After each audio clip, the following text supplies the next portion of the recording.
Well, welcome. Welcome to this live stream again today. So today we are going to talk about the neuromarketing like in the past episodes. And my name is Francine Beleyi, and welcome to this live stream. Our episode today is the fourth episode of this series, the science behind why people buy, where I'm researching and sharing with all of you the latest knowledge to make your marketing and branding more effective consistently. So rather than guessing, if you are a marketeer, a business owner, a consultant, a coach, a trainer, or somebody who is simply interested in shaping people's behavior, this live stream is going to bring you some examples of what you can do to really understand how to get the attention of your customers. So if you're watching me live, let me know where you are watching me from in the comment section. And if you have some thought or question about this topic, also let me know about that. So this is the final episode with my guest, Dr. Peter Steidl, the author of Neurobranding.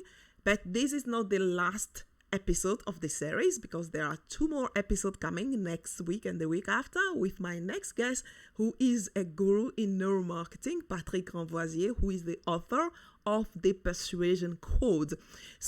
But last week, Dr. Steidl actually shared great example of priming and what it takes to really create some marketing effort that costs very little and, with very little, with a bigger effect. So if you have not watched that, you can go on my website, francinebeleyi.com/neuromarketing, to watch the replay and the catch up, the summaries, all the replays of these videos, the live stream that I do today, and the key takeaways are all on my website. Go there. You can watch all the previous 4 episodes on my website, francinebeleyi.com/neuromarketing, and then you get the catch up. So today's episode, we are going to focus on why the likes, the number of friends, the followers, and comments are not necessarily a good measure of our marketing effort and what to do instead. We are also going to cover the most effective way to get a strong brand memory pattern in your customer brain, as well as the steps that you can take to build memorable brand. And finally, when it comes to personal branding, you can also apply the principle of neuromarketing. And then we're going to find all about that with Dr. Peter Steidl in my previous conversation that I'm going to bring you right after, and I'm going to come back with you right after this. So just have a look, watch this, and if you have any question, again, type that in the comment section below, and also tell me where you are watching me from. So without further ado, here is my conversation with Dr. Peter Steidl. So you also say that engagement and activity actually measures do not tell us anything about the effectiveness of our digital ads. When I saw that, I said, oh, people want to see all those metrics and things to that. Can you explain what to measure instead? Yeah, I mean, well, the problem with likes and number of friends and comments and all that sort of thing is that it does not necessarily mean that people change behavior. Now, what we do know is that there's something called the reaction time test. We do know that if you believe what is it called? Reaction time. I'm reacting to something. Uh-huh. I mean, let's say I say to you, Apple, computers, and creative. Does it fit? And you will go, yes, of course, Apple is creative. And then I go, what about Hewlett-Packard and creative? And you probably hesitate. You think, well, then you go, yeah, I guess you can do lots of things with their computers too. Yeah, they're also creative. But you have hesitated. What this tells me is that in your brain, the neural connections between your memory pattern creative and your memory pattern Apple is very strong. The neural connection between creative and Hewlett-Packard is weak. And so your reaction time is actually telling me how strongly different attributes or qualities are associated with your brand. It also tells me if I run an advertising campaign, for example, has it changed the neural connections in your brain? Because if it hasn't changed the neural connections, we haven't achieved anything. So that to me is a very useful way of measuring it. There are companies, I mean, I'm using one in Poland, in fact, Neuron, that measures the reaction time in milliseconds. And it is incredible how you can learn brain profiles, attitudes, if they've changed or not, and so on and so on. That's an interesting measure, an important measure, because it tells me about neural connections. In other words, have I changed the brand memory patterns? Have I changed the meaning of my brand, what it stands for? Have I changed the intent to purchase? Because I can understand the strength of the neural connections. But to ask people what they would do or not, that's just rationalizations, and to look at, friends and likes and so on, that doesn't mean they will change their behavior. There are some really interesting case examples. God, I'm trying to remember now which brand it was. Anyway, it has gone, but in the United States, there was a brand that put up $20 million and said, you can choose. It was Pepsi. That's right, Pepsi, the Pepsi challenge. You can choose how we spent the $20 million on worthwhile causes. And people could put up causes, then vote for causes, and then they decided how to spend the money. They got, I think it was 80 million likes, 80 million people, they were not unique visitors, but anyway, 80 million suggestions and blah, blah, blah, and likes and so on. And yet the market share of Pepsi declined. Because, of course, what happened was that people loved the program, but the program wasn't strongly associated with Pepsi. Yes, it was sponsored by Pepsi, which is nice, but does that mean I now buy Pepsi? No. So we have to be very careful what that actually means. Whereas if I measure your reaction time, I will know what it means. I will know if I've made an impact on your mind or not. So, yeah, I think there are better ways of doing it. But how can you use those reaction time? You can't. How can you use those? In practical ways. So I'm putting an ad out there, let's say on social media. How am I going to know what the reaction time of people were? Yeah, The first question is, what are you trying to do with the ad? Are you trying to position your offer, your brand? Let's talk about brands. So you're going, I want to really associate this quality with my brand, or I have this purchase trigger I want to really strengthen with my brand. So what is your objective? You can then assess to what degree does your brand satisfy the objective today? Run your social media campaign, social digital campaign, whatever it is, and assess it again and see what the change is. And that will tell you the impact you have got. The reaction time you are assessing by asking people questions. In other words, like in a traditional survey, you ask questions, but we now measure their reaction time. How quickly do they answer? And of course, I can show them also packaging or pictures or ads or whatever it is and ask them about that. But essentially, it is asking them something and measuring their reaction time. And if their reaction time is slow, it means they're really, whilst they may have answered in a particular way, they're really unsure about it. In other words, neural connection is very, very weak. If they respond quickly, I know this is really in their mind very strongly. So it's going to drive or shape their purchasing behavior. Yeah, so good, great insight there. So another aspect in your book that really, I really stop on is when you say that you as brand owner need to take responsibility for the development and documentation of a comprehensive brand strategy. We know that today, a lot of people delegate different things to brand agencies and, so can you tell us the best way that we can integrate to create this cohesive brand strategy? Yeah, the problem is especially with marketers who have a bigger budget and they use different agencies, and the agencies don't align necessarily what they do, and then you don't get a really strong brand memory pattern.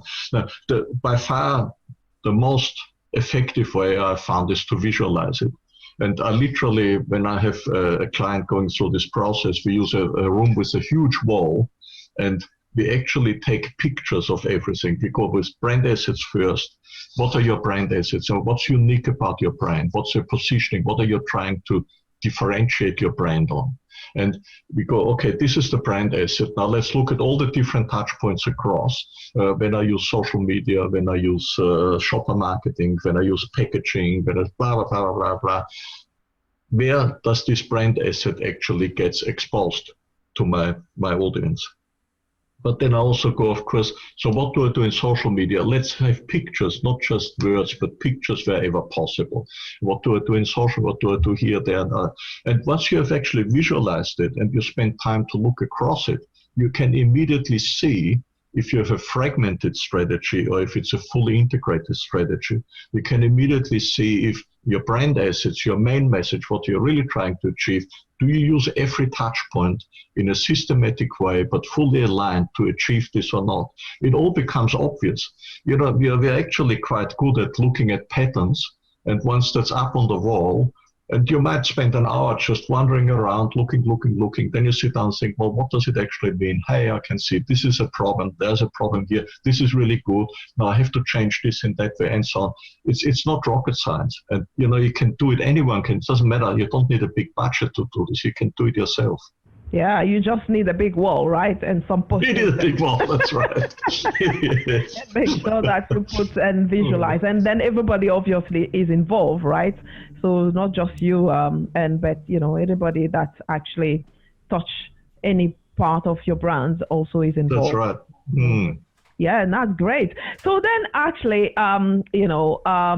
you also talk about the steps to build a memorable brand. You know, when you think of linking the ad memory to the brand memory, establish an ad memory, and linking the ad memory in a dominant way. Can you explain a little bit more that and how we can do it?